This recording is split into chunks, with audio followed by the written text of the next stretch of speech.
Hi, this is John Horne. Today we're going to continue our exploration of how to create walking bass lines.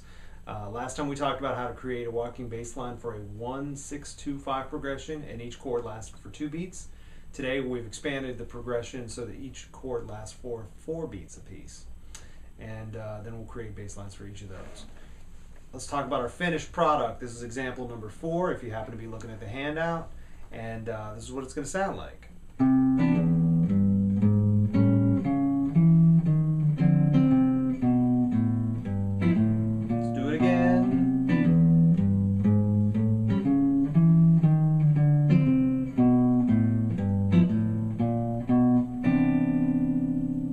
Okay, 1-6-2-5 chord progression, key is C.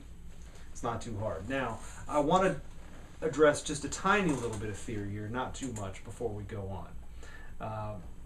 With the exception of from C to A, all of the chords have the same relationship from one to the next. From A to D, from D to G, and from G back to C. Each chord basically functions as the fifth of the last chord. So for example, A is the 5 in the key of D, D is the 5 in the key of G, G is the 5 in the key of C. C and A are not related the same way. But what's nice about that is once we come up with a bass line for one of those, it'll automatically work for each of the following measures. We just have to transpose the notes, of course. So let me give you an example with from D to G. If I walked from D to G, just right up the major scale, starting from D, I'd go 1, 2, 3, 4, so that's a perfect fourth, up, and if I go down, it's 1, 2, 3, 4, 5, it's a descending perfect fifth. Okay. Now, one thing about that is if we're walking up, if I start on beat 1, 1, 2, 3, 4, I land on D on beat 4. Well, we don't want that. We want to land on beat 1. So we're going to have to put an extra chromatic passing tone in there. We could kind of put it in anywhere we wanted to, but I think the strongest place is to put it at the third. If it's a minor third that we normally play, as we do in the D chord, we'll add an extra chromatic passing note by adding the major third. If it's the major third, we'll add the minor third, and it'll all work out every single time. So for example, here's D to G. Now most of the time I'm going to play a different version of G so I can play a lower note, but that's the idea. Okay? So we're going to continue that everywhere with the exception of the C to A chord progression. And I think you'll notice that I still try to keep basically the same concept there, but it won't be exactly the same because of the distance we have to cover. So here we are, always approaching from below and adding a chromatic passing tone to fill in that extra gap. Here it is. Example 1.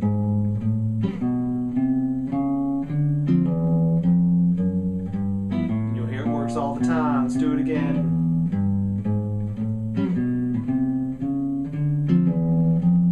So this is a great one to learn because once you get it under your fingers, and I shouldn't have been talking and playing because I messed up a little bit there at the end, but once you get that under your fingers and into your ear, that'll be almost a very natural part of your playing. Now, we said before that when we're going down, we just go down the scale. So guess what? When you approach from above this way, you can just walk right down the scale. All natural notes, you never have to worry about it. Now, in a couple of places in my example, I jump octaves. For example, at the end of the second measure, I jump up to an E from an F. So I don't go like that. I like to jump up ahead of the new bass note. I think that's a stronger move, and you'll notice that I do that in a couple of places. So here we are, example number 2, approaching always from above.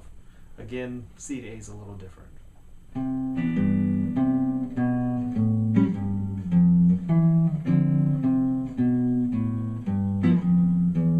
Let's do it again.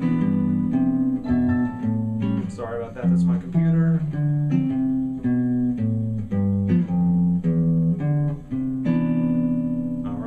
Sorry about the interruption from my computer there. I hope you could hear that. So we're just basically walking down the scale. Here I had to fill in a little different time, so I rocked back to the 5, and then I went right down the scale. Now from here, A, G, F, E, D, C, B, A, G, F, E, D, C. So at no time was I ever not playing the scale.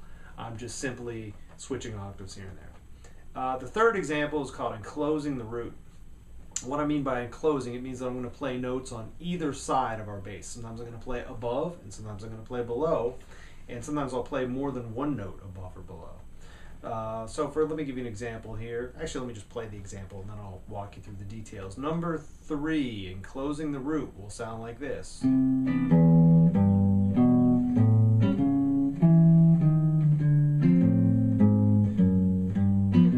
every one of those uses an enclosure.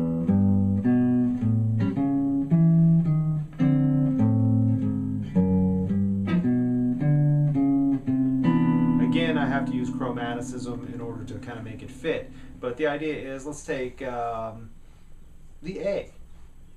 Here's our A note. Before I play the A, the beats 3 and 4 of the previous measure, I play below the A on the G. I play above the A, and then I play the A.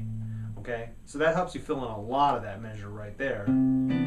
Below, above, A. Now it could be that you have below, above, or above and then below. It doesn't make any difference, whatever works.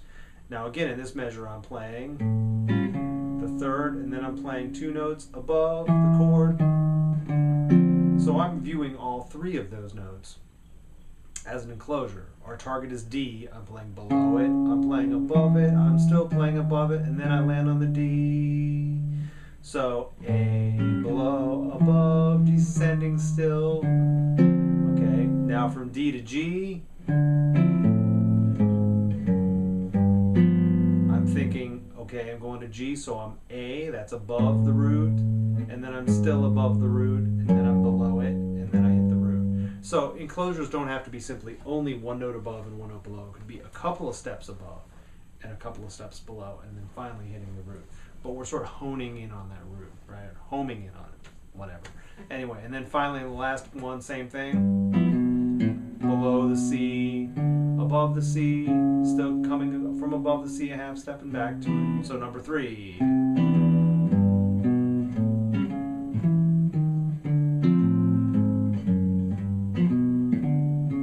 I like that. I like how you kind of weave around the bass note. As long as you know what the bass note is and where it's supposed to land, again, my thought process has nothing to do with how do these notes fit with the chord of the moment or the harmony of the moment. It's only about how am I going to land in a nice strong way on that next chord. It's really actually very fun and easy to play.